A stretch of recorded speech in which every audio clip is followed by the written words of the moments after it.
Welcome to Dare to Dream.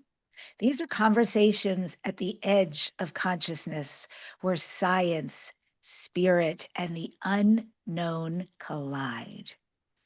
I've got a return guest today who I'm very excited about.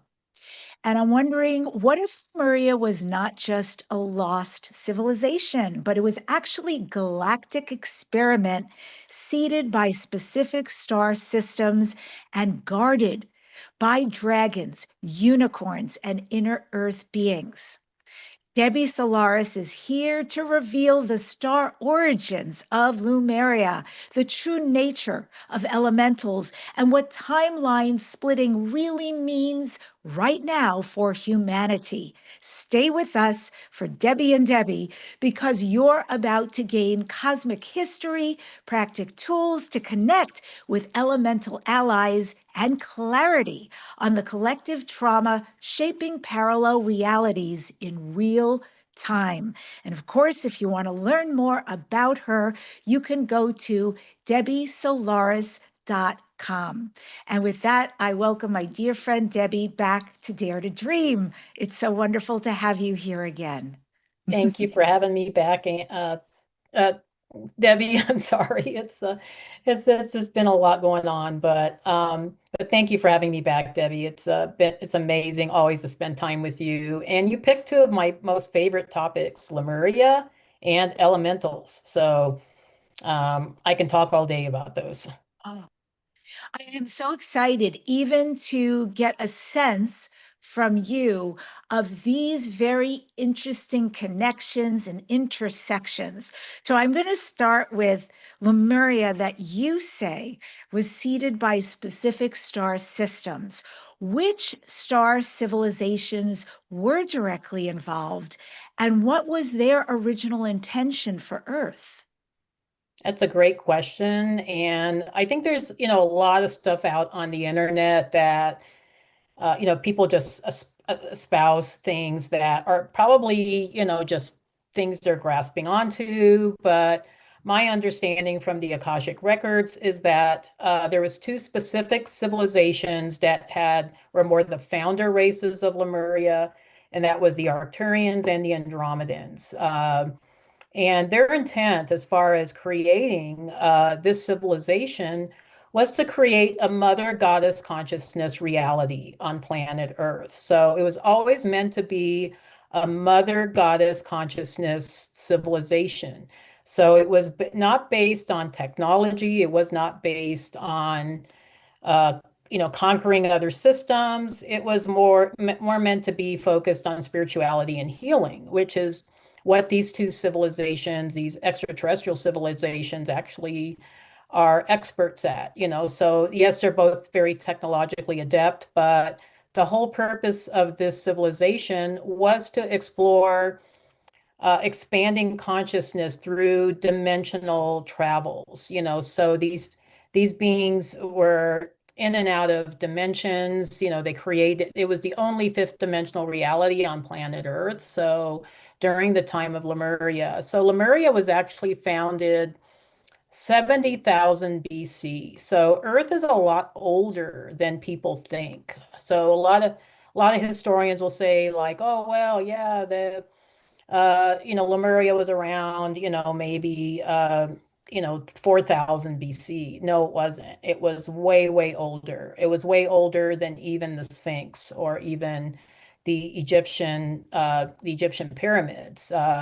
It's a very ancient civilization. It's been around for thousands of years before it fell, which we'll talk about a little later. But it was, the whole purpose of it was to create a spiritual reality on planet Earth. And then, of course, because we all follow this source template of divine masculine and divine feminine consciousness, Atlantis was created a little bit later to be more the masculine cohort of Lemuria. So it was meant to be more focused on the masculine qualities of technology and of expansion.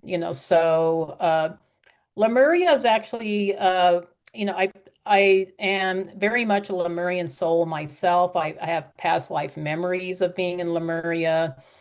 I feel very connected to the lands of Lemuria, the remnants like Hawaii and the western coast of the United States. So I'm more of a West Coast girl myself. I know you are too, but I I really feel a deep connection because it was the Arcturians that helped founded it, along with the Andromedans. Now there were other races that also contributed to Lemuria, so I don't want to make it feel like it was just these two races. So the Lyrians also contributed to Lemuria. The Pleiadians did, Sirius A and B, Ursa Major. So there's beings from Ursa Major, and also Mintaka from the Orion system also had their influences in Lemuria. So it was a very much this oceanic kind of reality where there was dolphins and whales, there was all this aquatic life. And what's beautiful about the Lemurian people is that they were advanced humans. So they weren't human beings like we think of human beings today. These were people that had advanced abilities. They were shapeshifters. They were a telepathic civilization. They had the ability to fly, to swim, to do all the things that we don't currently aren't able to do as humans today. And I find that fascinating because some of my earliest memories of Lemuria was me flying and being able to swim, like in the ocean, like not just swim, but really swim, so it was just an amazing civilization all around. I could talk all day about it, but I know you have more Really, questions. we have so many. And just even based on what you said, oh, so beautiful to picture everything you're saying.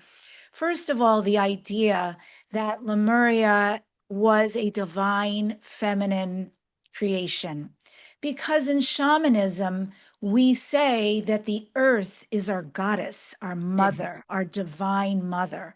So there, that principle somehow came through to other cultures, like indigenous cultures.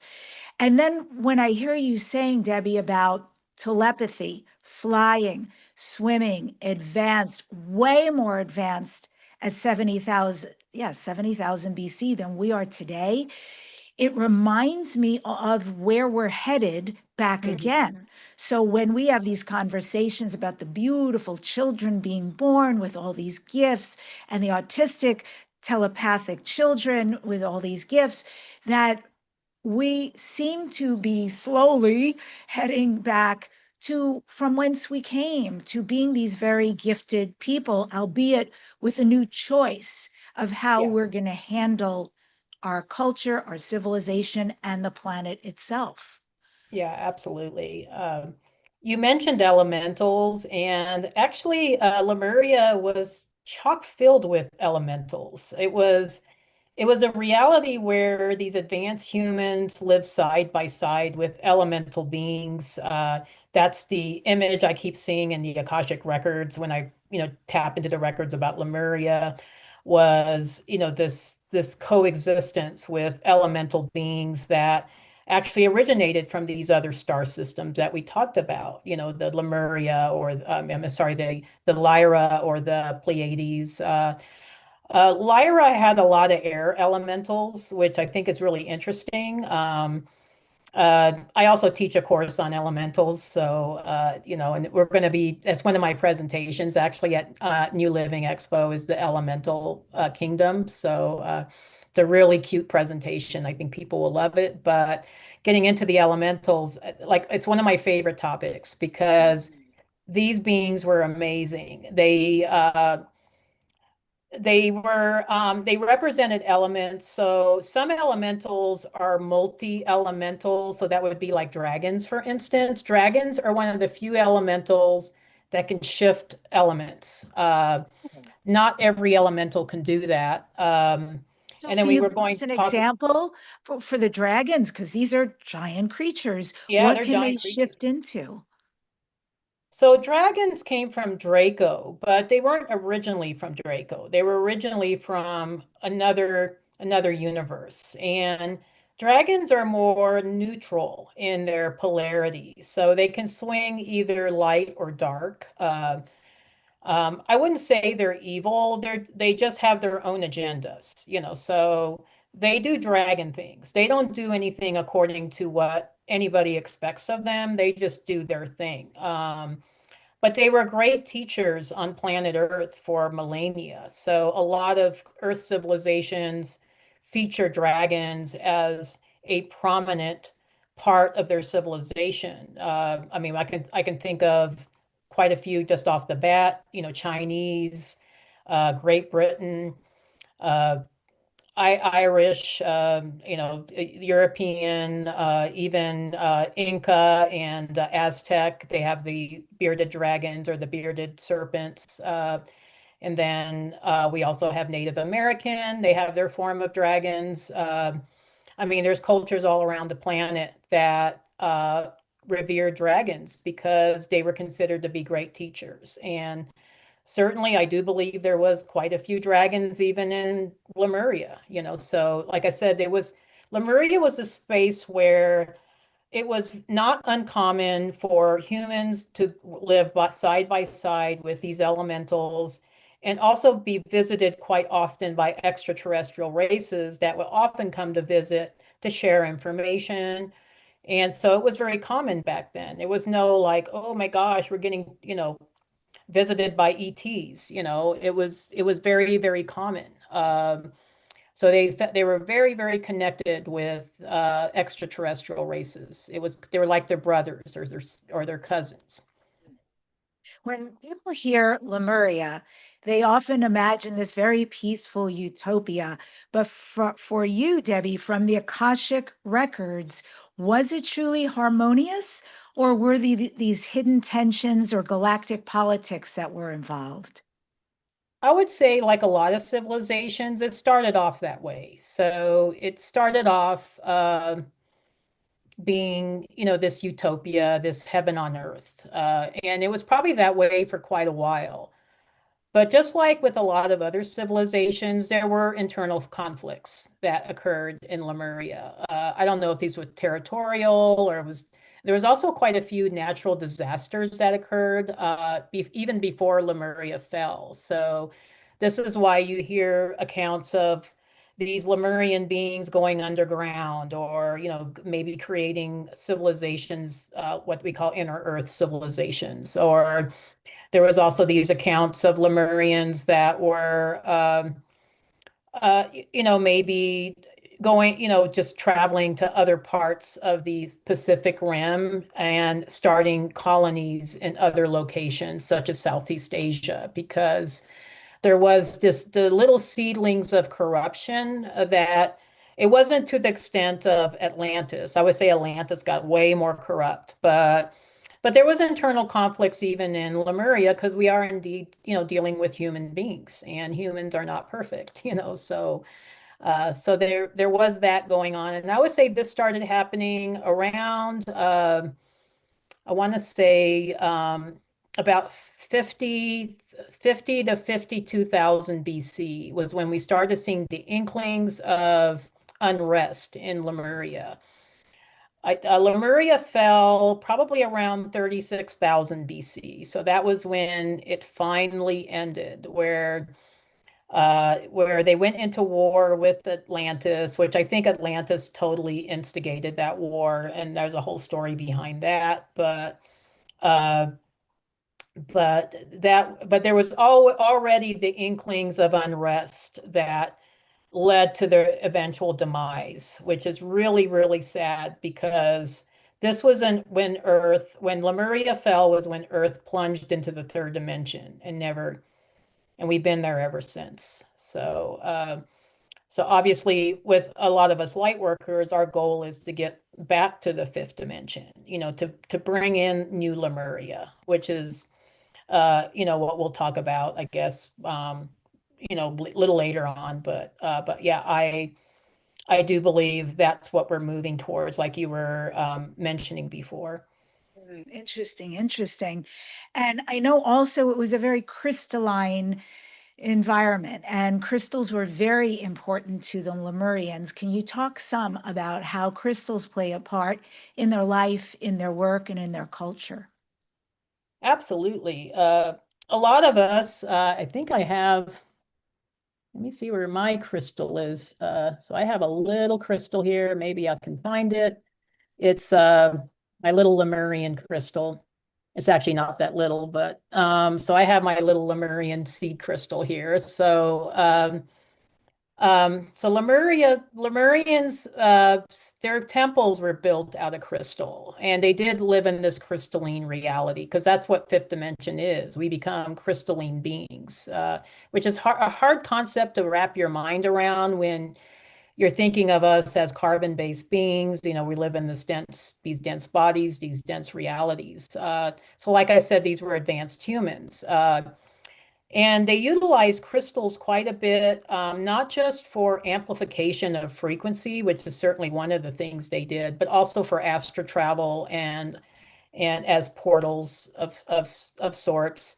And then also to store information. So each of these Lemurian crystals, they have striations throughout the crystal because they're carrying information. And that's why when people hold these crystals, they feel such ancient frequency coming from them. It just feels like, oh my gosh, I'm holding history, you know. And the reason why, my understanding from my knowledge of the history is that the elders, you know, so these are Lemurian elders, so these are their councils. They had the gift of foresight, and they were seeing the demise of Lemuria. They knew that the good times weren't going to last, you know, so they were preparing in advance. So they were downloading a lot of information into these crystals and transporting them to sacred locations all throughout the Pacific Rim, such as Mount Shasta, for instance, or Easter Island or Fiji or the Hawaiian Islands. And there's this information that is now starting to become revealed to us that has been underground, you know, hidden from humanity for thousands and thousands of years. And the reason why they did this is because they didn't want this information getting into the wrong hands. And the other thing they did too was they diminished the abilities of the Lemurians over generations because they wanted people to be able to achieve these abilities in a natural evolutionary sort of way rather than just having it and not remembering what the intention or the use is for, and then using it for the wrong reasons, which is why we don't have these abilities today, but we are going to regain them, you know, especially as our consciousness expands. So yes, their civilization was revolved around crystal energy. And I love the imagery that I see in the records with their beautiful crystalline temples and how they work so much with the crystals. It's just amazing. It's amazing. So many things coming up for me while you share that. First of all, I have a beloved sister-in-law. I'm very close with her. She's into all of this, which is so cool. And she has a deep connection to Lemuria. So for one holiday, I always ask, what do you want? You know? And she said, I want a Lemurian crystal. And she wanted to work with the energy and get the downloads. So I got her a big honking one. Um, and that's beautiful. She's also the person who turned me on to the Telos, which are the Lemurian beings that went into the mountains of Mount Shasta to live there. And of course, they've changed. They don't look like they did then. Their Yeah, yeah, composition exactly. has changed a lot.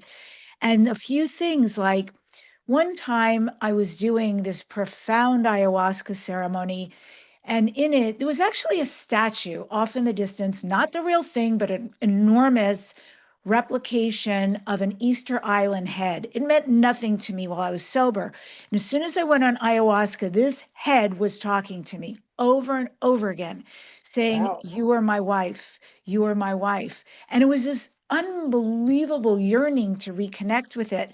So over the 4 days of the ayahuasca journeys, I spent a lot of time underneath it. When I came out, I was really confused, like, I don't even know what to do with this. And here you are sharing that is one of the places the Lemurians were able to go to and start another culture, which this is huge for me to hear. And all these pockets, all these places that you're referring to. The other one is the Telosians, Hmm. because recently Marilyn Gavicky was channeling when we did a live podcast at Conscious Life Expo, and out of nowhere, Zazar, who comes through her, was saying to me that I have a concurrent lifetime where I'm living among the Telos inside the mountains as a hybrid. It was really very interesting as a hybrid Lyran living Yeah, with them. beautiful. Wow.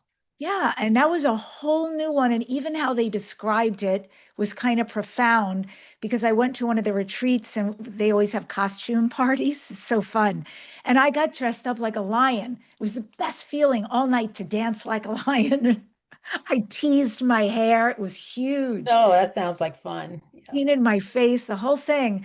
And Zazor was saying, just like how you dressed up here in this lion costume, that's how you are living in the mountains. That's what being a Oh, hybrid is. You're this and this put together. And I really got it. I really understood what they were saying. So there's so much in what you're talking about that's very exciting to me.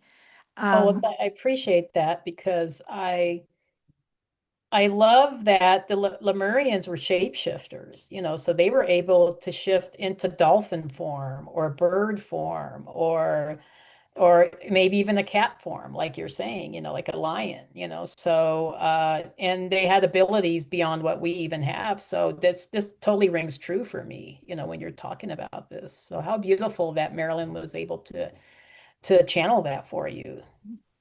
Very unexpected, but they felt like it was important information. And here you Yeah, are talking about this, starting to connect this. So I yeah. want to go back a little bit to the elementals because I think that is such profound information.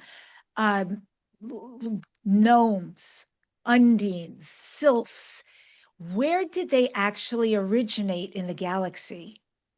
Uh, that's a great question because obviously I traverse through the Akashic records a lot and I see, many different types of beings. And one of the things that really stood out to me was that these beings, their essence originated from Andromeda Galaxy. But when they came into this galaxy, the Milky Way, they started taking more physical form, which I would say quasi-physical. It was more like crystalline, uh, but the air elementals formulated, I would say, in Lyra. So we see the fairies and the pixies, and no, I think pixies are Earth, but we see these air elementals, the sylphs and the fairies that were more aligned with Lyra. Pleiades was known for the earth elementals. So a lot of the pixies, the gnomes, so for some reason, the Pleiades, and so a lot of civilizations that had some influence from the Pleiades, you do see this preponderance of these earth elementals, such as Central Europe. There's a lot of earth elemental, gnomes are everywhere in Germany, for instance, and then we see earth elementals all throughout different civilizations on Earth. Fire elementals are kind of different. These were beings that originated from Antares, so they carry that fire element, and so a lot of them are salamanders. So they kind of sometimes take on lizard form, but then they take on this human fiery kind of form. And those are really interesting. And then we have the water elementals that developed also in Lyra, but mostly in Sirius and Mitaka. So when these beings that were from these, ET beings from these other civilizations, that were coming visiting Lemuria, they were bringing their elemental beings with them. And some of them chose to stay. They were just like, hey, I want to be a paradise on Earth, let's hang out here. And actually, elemental beings, it was very prevalent in ancient times. People had more communication with them. I know there's quite a bit of elementals in Stonehenge and in, some of the Druidic and King Arthurian lore. There's quite a few elemental beings that are in these legends, and so the people, it was very common for humans to interact with them. But since the shutting down or the during the Middle Ages, that's when consciousness really took a huge step backwards, during the prevalence of Christianity and these religious sects that kind of took over. And so these beings exist in other dimensions right now. But I do hear quite a bit from a lot of my clients and students and, people that like you, for instance, that have interaction with these beings, so they're coming forward to some of us. So they are starting to like quite a few of my clients might have connections with dragons, or they might have connections with unicorns, or unicorns was very unique. They were from Lyra, and I love that about them. They're from Lyra, and they were, Amazing. yeah, Well, they're ninth dimensional elementals, so very high vibrational.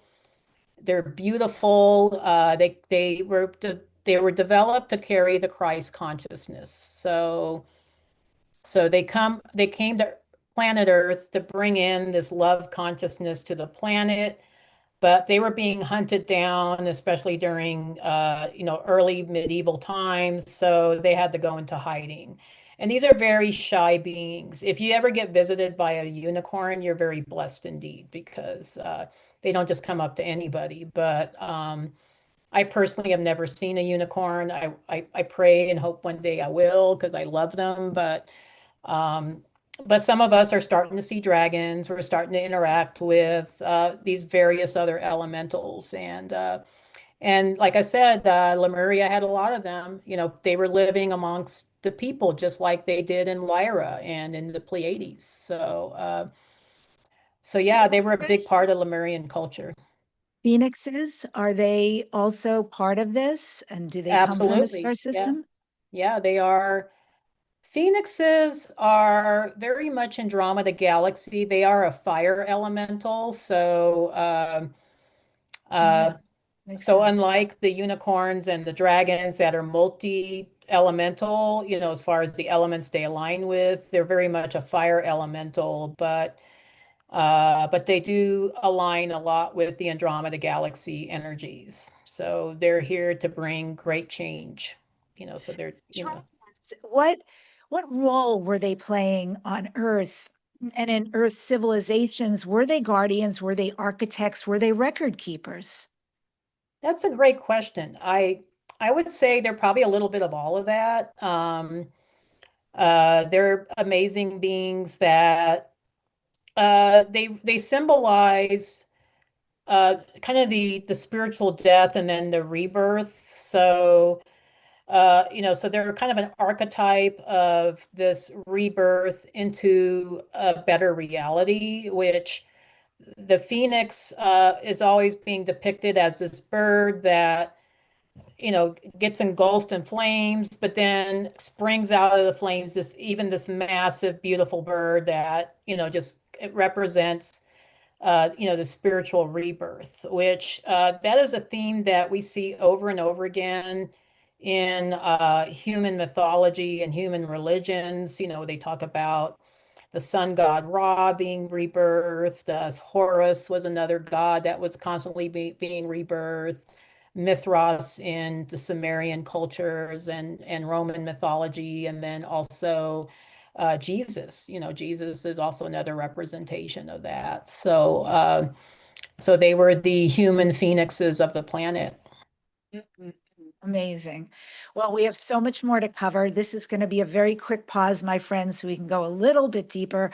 I have something special for you, free access to your Starseed video and report so you can start to learn your galactic origins and your ancestry out in the stars. If you're ready to discover that, and it really is life-changing, go to debbie-shinger.com/starseed. All the links will be in the show notes, and it is DEBBI, no E, DEBBI, and the last name Dachinger, DACHINGER.com/starseed.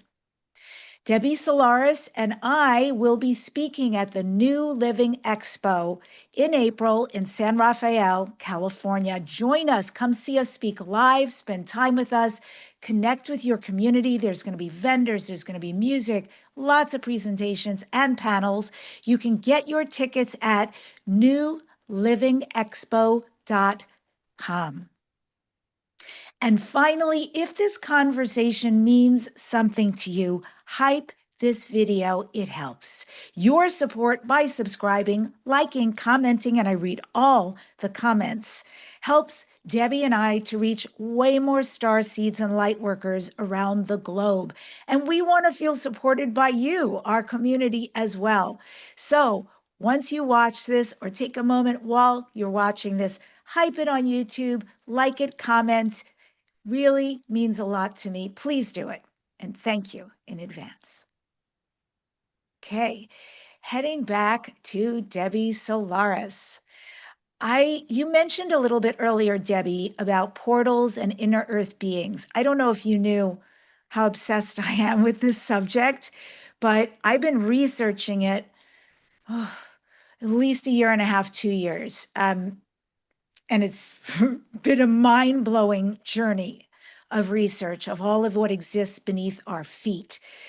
I'd love to hear from your perspective about these active civilizations that are going on, seen or unseen, and are humans interacting with them at all without realizing it?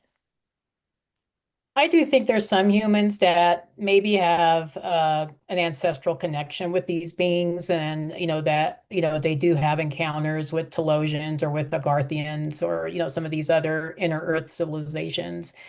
And there is a Lyran component to these civilizations, so I do think some of them were developed maybe after the initial colonization of Earth, maybe during the time of the dinosaurs, when kind of the reptilian factions took over and dinosaurs were roaming the Earth. So humans at that time had to go underground. And then there was quite a few of these uh, Lemurian exiled folks or Lemurian refugees that also went underground. And so this is a lot more prevalent, and I think a lot of people realize because they've done a very good job of hiding themselves. So they weren't gonna just like the elementals, they weren't gonna make themselves known until the consciousness got to a certain level on this planet, which we're quickly approaching that as we speak. So. I have heard of people that have had encounters with Telosians and Algarthians in Mount Shasta, that other parts of the planet, where sacred sites, throughout the planet. People have had encounters with these inner Earth beings, but I do think there's a direct kind of ancestral connection or some sort of star family connection with these encounters, and it's usually, I would say, a contract that was decided, even before their incarnations. So they had this agreement that they were going to interact with these beings when the time was right. I do believe eventually, as we start having external contact from extraterrestrial beings, so these extraterrestrial beings, supposedly, according to Bashar, is supposed to happen next year, 2027. So I hope his timeline is right. I got 2028 to 2032, so I don't know. We'll see who's correct. But yeah, I do think there's also going to be interactions with inner Earth beings where once the consciousness gets to a certain place where they feel like they will be more accepted, where more people are of that love consciousness uh, standpoint, they'll start interacting with us more as well. But I think it's amazing that you've done all this research and that you feel this deep connection with it. It's amazing. Yeah, it started with Tim Tactical coming on my show several years ago, and he always loves to blow my mind. And at the time, he said, "I'm going to tell you about ant people." I'm like, "What?" And he said, of course, he worked for the German government on UFOs. So this man is not about to lie. He has some insane personal experience. So I was so fascinated. I have a big researcher in me. So that was a huge deep dive, which then opened me up to tons of other information around this subject. I'm very grateful for it. I love learning this stuff. But then, it started making me a little bit of a, besides a nerd, also an expert. I had a film company flying me out to Vancouver just recently for a documentary on inner Earth, and I was one of the experts that they were interviewing. And I do have a ton of information about the history and on Earth and stuff, and I find all of it really very interesting. And that's why I love this subject, whether it's here or in the cosmos. It's not a one and done. It's the Yeah. more you learn, the more there is to learn, and the more you Oh, yeah. learn, the It's never more, ending. and it's so fascinating. And I really like the idea that this is not it. What you see with your eyes and the four walls, like none of it really is real. And the history we've been taught isn't real. So thank you. I love deep diving into this. And another thing that's really interesting and I think is also prevalent right now is timeline splitting, which you Mm. talk about.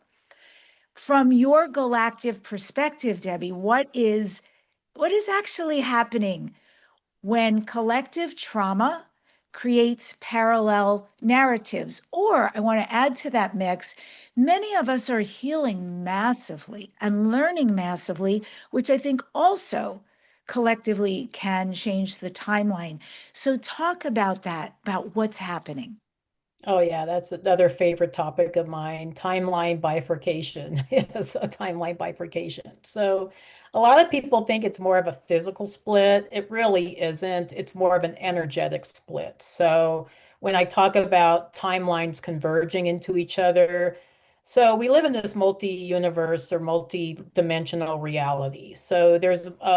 So for every physical reality that we're in, there's probably like 20 or 40 alternate dimensional realities that we're also simultaneously experiencing. And so what's happening on the planet right now is that some of the old timelines that we were aligned with, where we were heading towards Armageddon, where we're heading towards the World War III or towards this destruction of the planet, that has been shifted. So that's no longer going to be our reality because there's been enough of us that has come on into incarnated on this planet that's shifting, that's brought our higher frequency energy to shift this reality. And so what's going on is that a lot of those old timelines are collapsing. They're no longer uh, going to be our reality. So we've kind of ended the contract with those other dimensions.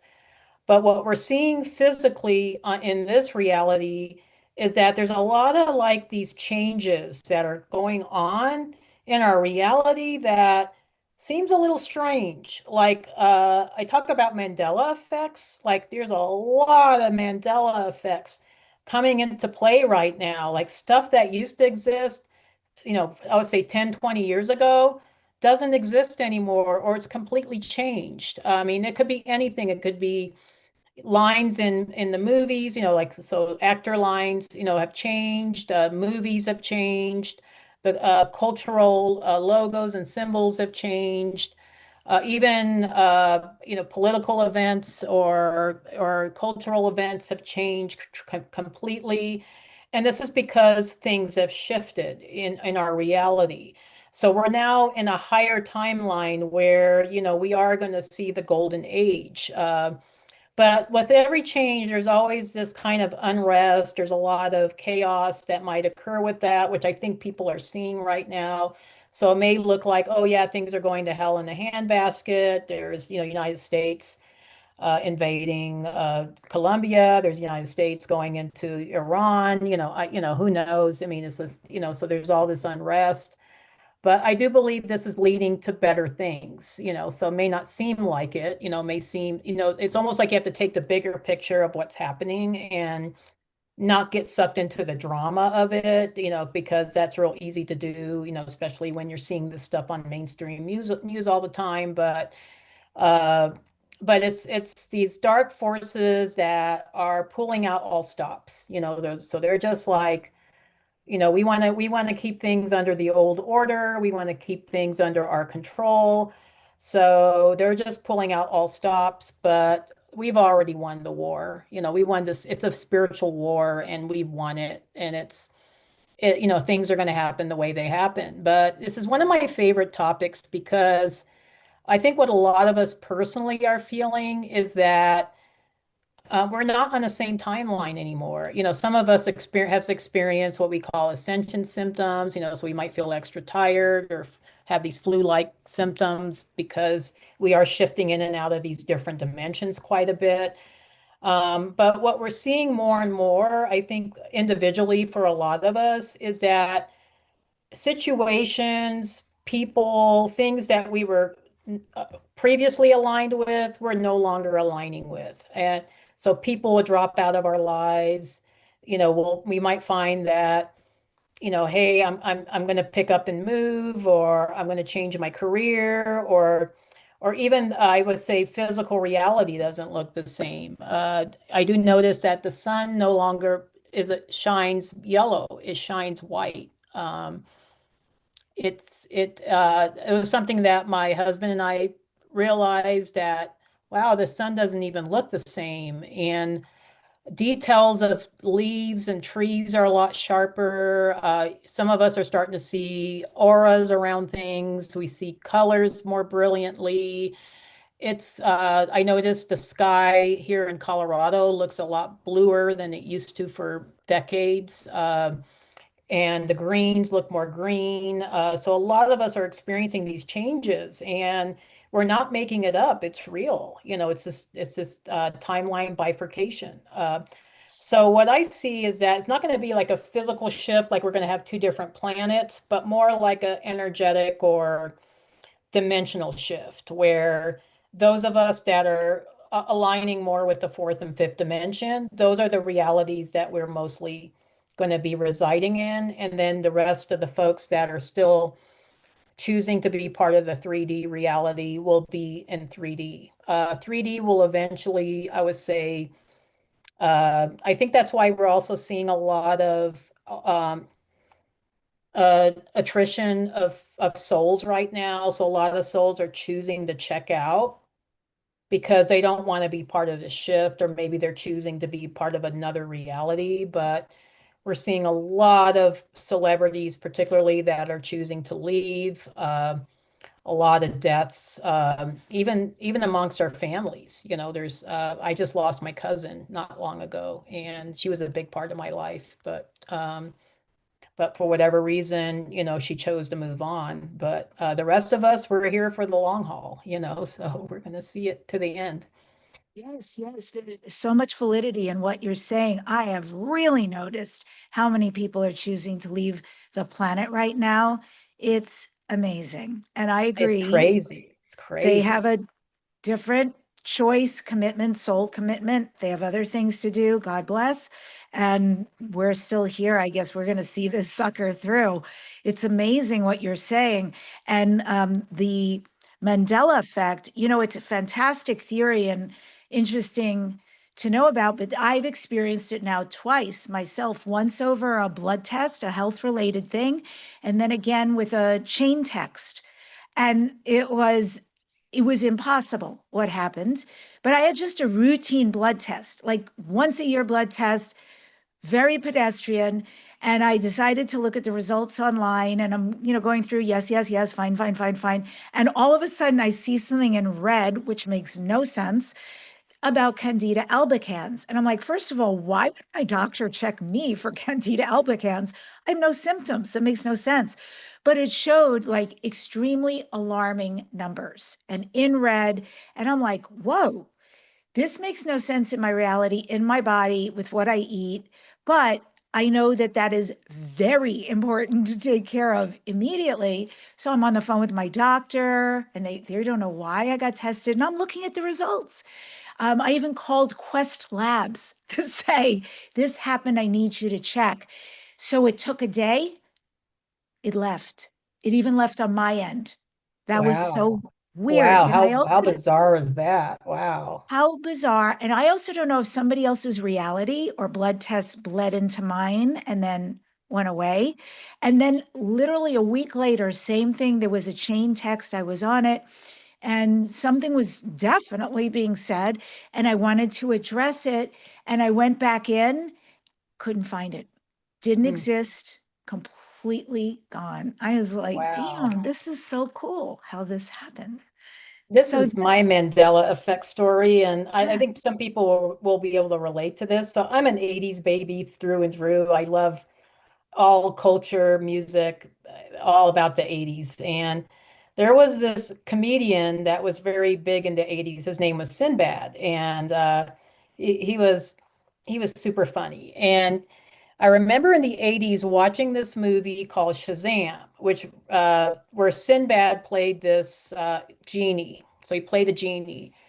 And I kid you not, I actually have the picture of the movie poster. I remember the movie.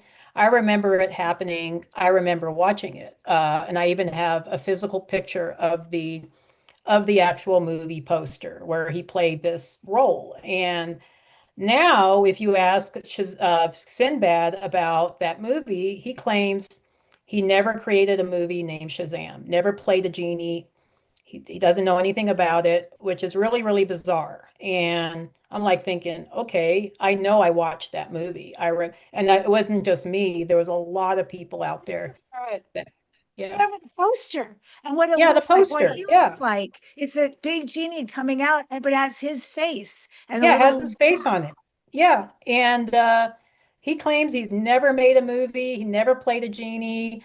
And I'm like thinking, okay, there's something weird going on. This is like a crazy Mandela effect because I do remember watching that movie and like you and we both seen you know, I actually have a physical picture of that poster. But for some reason, it no longer exists. If you were to try to look for it, you won't ever find it. And there's a lot of Mandela effects like this that is indicative of this timeline changes that we're going through. You know, it's just like things get shifted and changed in these different realities, and there's no explanation for it. And, you know, I think the Mandela effect is as good as any, you know, it's just a result of these changes, which I do believe it's for the better. I do believe we're on a much better timeline. I know that Dolores Cannon talked about Nostradamus and his predictions, where he was predicting like the end of the yeah, world occurring at yes. this time. And he was a legitimate prophet, you know, so I do believe he had legitimate skills. I don't think he was making this stuff up because some of his predictions about World War One and World War Two did come to pass, but everything that he's predicted since then has not come true. And I think it's because we've shifted into this other reality. And so his version of the future is not necessarily going to occur because we as a collective consciousness have chosen to change it, which is an amazing thing. It is an amazing thing.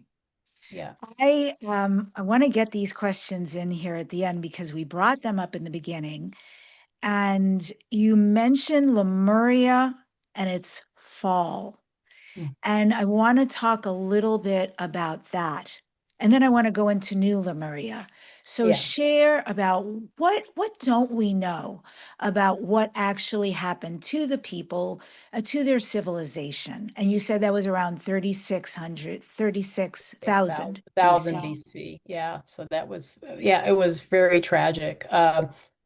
So my understanding, and this is of course my interpretation from, you know, my connection with the records, but was that throughout, I would say so this all started with the unification of the Orion constellation. So Orion, so there's always a backdrop story to everything, but There's always a galactic component to all these stories. But so Orion was under constant conflict for millions of years, and then eventually, I would say the resistance fighters. So it's very much Orion. The Star Wars saga is all about the Orion Wars. I think all of us kind of know that by now, but or a lot of us do. But the Belt Stars were always in war with the Draconian Empire, which was based in these outlier stars in the Orion constellation. And then you had the Belt Star people, that was all the resistance. Well, they called upon assistance from the Galactic Federation and other galactic councils to assist them. And so, through the support of all these benevolent extraterrestrial beings, they were able to unify Orion. Well, when this happened, these dark factions, either the draconian beings, the gray aliens, or, whoever that was involved with the empire, didn't want to get integrated into the light. So they were just like, you know what, we want to stay in control. So we're just going to find new places to conquer. So they came to our solar system, and initially uh, these beings settled in Maldek. Things didn't go well in Maldek, so there was a big civil war there, and Maldek got blown up, and so now what's left of Maldek is the asteroid belt between Mars and Jupiter. So these beings started finding other new places to incarnate into, and they chose Atlantis because Atlantis was very technological, and they figured, well, we can infiltrate that much easier than Lemuria. And so they infiltrated the government and they started making internal changes that changed the whole perspective of the Atlantean people. So this was so in the beginning, when Atlantis and Lemuria, they were coexisting with one another, so there wasn't any conflict between them. But then with these dark factions starting to influence, the ruling class in Atlantis, Atlantis was very hierarchical, not unlike Lemuria, where everybody was equal in Lemuria. So these beings, they said, hey, you know what, we don't like those Lemurians, they're not our friends, so there was this whole campaign again, just pretty much stating that these beings were the Atlantean enemies, and that if the Atlanteans didn't conquer them, they were going to conquer the Atlanteans. So there was, pitting one group against another, which happens a lot of times here on Earth.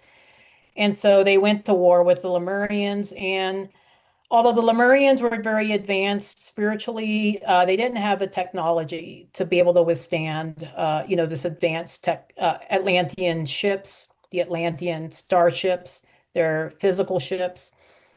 And so, and all the weaponry that the Atlanteans had, the Lemurians basically didn't have any weaponry. They had canoes, I mean, how are they going to, compete against, these massive starships? So unfortunately, they did manage to sink Lemuria, at least the big continent part of it. There are still remnants of Lemuria. So we see remnants of Lemuria in Hawaii, New Zealand, Thailand, some parts of Southeast Asia, Fiji, Easter Island, Australia. And there's still, indigenous groups in these areas, such as the Australian Aborigines, that still carry uh, teachings from the Lemurian days, such as the dream time, that they're into, that came from Lemuria. So this is interdimensional travels. The Maori talk about, so the Maori beings from, being tribes from New Zealand talk about Lemurian, the Lemurian fall. It's been part of their legends for hundreds of thousands of years, so they've been talking about these the fall of Lemuria. They talk about this land that they all used to be a part of, and then they had to leave. And these are stories that have been brought. They all talk about this great flood that sank this continent, so these are stories that have been repeated over and over again in these indigenous cultures. And it's even true of also the Pacific Northwest Native American tribes. A lot of their totems that they build are representative of Lemurian stories and Lemurian symbolism. So even, the totem poles that we all love, that, these, in Washington State and British Columbia and, the Pacific Northwest also had great influences from Lemuria. Same with the Easter Egg Islands, which you referred to earlier. Those were created because Lemurians were very tall beings, so they weren't tiny little people. They were tall, they were beautiful beings. But it was actually created to be a representative or to honor the Arcturians. So the Island eggs, or island, I keep saying eggs, Easter and eggs. I guess we're just, we got Easter in the mind, because Easter's just around the corner. But the Easter Island heads, are uh, they are representative of the Arcturian founders. That's my Ah, understanding. So there is a lot of Lemurian energy being frequency and energy being carried within these great statues, which they call the Moai, by the way. And they were considered to be the spirits of the ancestors. So yeah, so there's a lot of Lemurian influence throughout this part of the planet. I would say more so than maybe Europe, where we see more influences from Atlantis, but and obviously Egypt and also North Africa, a little bit more influence from Atlantis, but this part of the world that you and I are connected with, a lot of Lemurian uh, remnants throughout, very lot, quite a few cultures.